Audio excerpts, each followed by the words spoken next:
Michael, I would like to believe in God, but most of the people I like to talk to are atheists. That's why I'm looking forward to our conversation, because the atheistic arguments are sharp, and that focuses my attention. I don't want to believe in something because I'd like to believe it. I like to believe it because it's true. You make the comment that the question of atheism is a moral issue. And when I first read that, I wasn't sure why. Well, it came about 3 or 4 years ago, that particular comment, because I had certainly long been a non-believer, but I don't think I'd ever sat down and thought through coherently my thoughts about atheism. Nothing wrong with that. I'm a philosopher of science, not a philosopher of religion, and so that's what you would expect. But then I was asked by my editor at Oxford University Press to write the book Atheism, What Everyone Needs to Know, and so I said I would, because if an editor asked you to do that, then you're a fool if you don't hear them.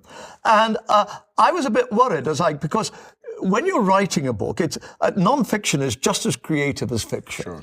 A non-fiction book must have a theme. It must have something that holds it together. And my first draft of the book was very much, this is what Plato thought, this is what Newton thought, this is what Voltaire thought, this is what Bertie Russell thought, this is what Richard Dawkins thinks, this is what we should think. Mm-hmm. And then I said, this isn't a book, this is a chronology. Mm. And then suddenly I said, oh my God, I see what these people are up to. All of them. Why was it that Plato, who was really not a bad man, wanted atheists to be locked up in solitary confinement, fed only by slaves, and buried anonymously outside the city when they die? Why was this?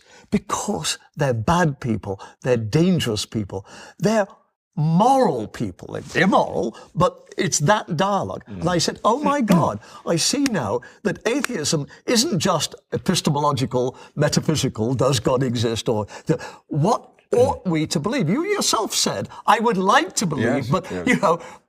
There's something within me as an existentially moral human being. I don't think you've ever thought of yourself perhaps quite that way since you were a teenager, but that says, I can't do it. I'd like to do it, right. but I can't. Right. And then you turn to Richard Dawkins and you read him again, The God Delusion, and you could say, oh, how could I have been so blind? What Thomas Henry Huxley said when Darwin told him about natural selection, Huxley said, how can I be so stupid not to have spotted that? And as soon as I reread The God Delusion, I said, yeah, the guy's philosophy, his epistemology, metaphysics, would flunk philosophy 101. It's goddamn awful. I mean, he's mean to the ontological argument. How can any human being claim to be an intellectual and do that? But that's not where he's at. Where he's at is the God of the Old Testament is the most vindictive, horrible person. And he's on to Catholic priests and little boys and the violence that we saw in Northern Ireland and what's going on in the Middle East. Moral issue. Belief in God is not just wrong, but it's morally wrong existentially within you because you don't have the guts to face up to where you should be, but also socially because religious beliefs lead to such horrendous effects all the way. Yeah. Now, look, I understand that, and I'm very much opposed to all of the activities that religion has done. But in my mind, there is absolutely no correlation, zero correlation between what religion has done and is there a God? I mean, there's no relationship whatsoever. So I understand that if you have a moral question against religious practices or what religion has led to from an organizational point of view, but to really understand the nature of atheism or versus theism itself, it's not a social moral issue. It may be a moral issue on a personal basis that you have to have a sense of, as you said, existential morality to want to address this question honestly. That's a different kind of moral issue. Two kinds of issues, right? I hate to disagree with somebody as nice as you, but Nice has nothing to do with this. yeah, well, I stand as an existential being, isn't it? But I just think you're being historically naive when you want to separate out religion from its effects in quite the way that you do. I don't think religion has been responsible for every horrible thing that's happened on this globe. I think the First World War was not sparked by religion. So, many reasons, but religion had no part in it. On the other hand, the 30 Years' War, how the hell can you say that the God question had no part to play in the 30 Years' War? No, you twisted my words. I didn't say the God question in terms of fights between Protestants and Catholics and Islamic and Christian. Of course that plays it. What I'm saying is that the metaphysical existence of God has nothing to do with those kinds of questions. The fact that God is used and in disputes, of course that's used. That's an absurdity. That's a human absurdity. But the impact on whether God really exists has nothing to do with that.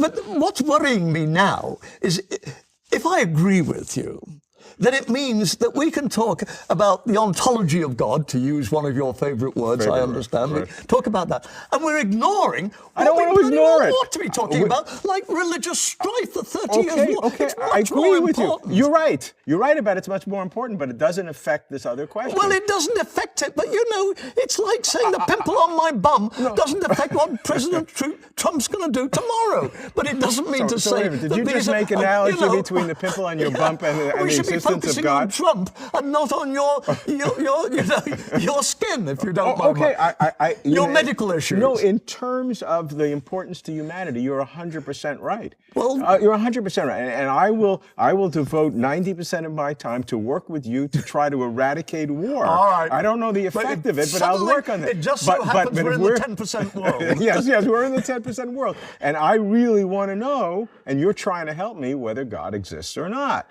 And I want to turn to you as an atheist, because I respect your arguments, in helping to me to adjudicate my own feelings. Well, my own feeling is this, then, if you want that question.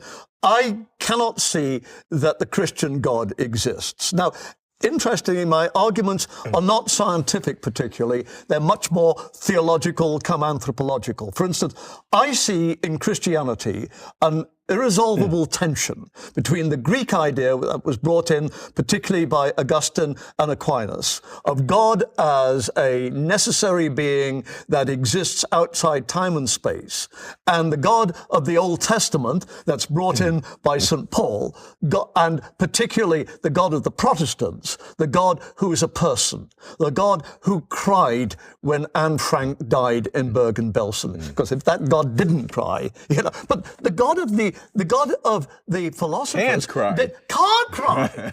So I see... It's metaphysically impossible so it's nothing personal, folks.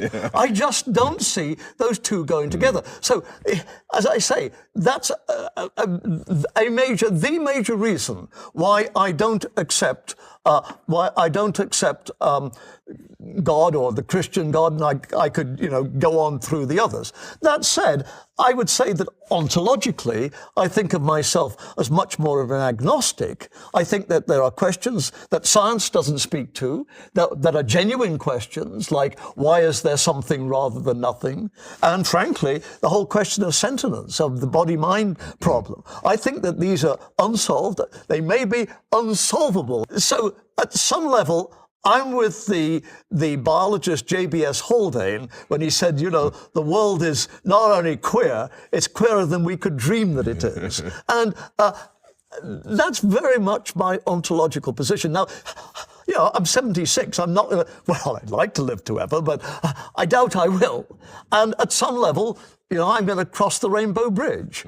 I don't expect to find St. Peter waiting for me there. Neither do I expect to find the God of the agnostics waiting for me there. I suspect it's nothing, dreamless sleep, as Socrates said. So basically, that's more or less what I'm anticipating.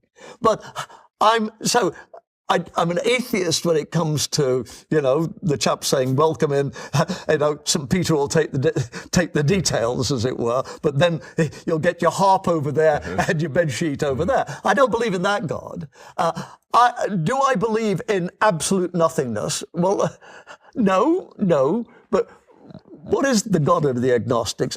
I don't know. But isn't that hugely exciting? Isn't that what gives you a zest to life? That it's not all predetermined. It's not that. Gosh, I'm an educator. That's what I want to pass on.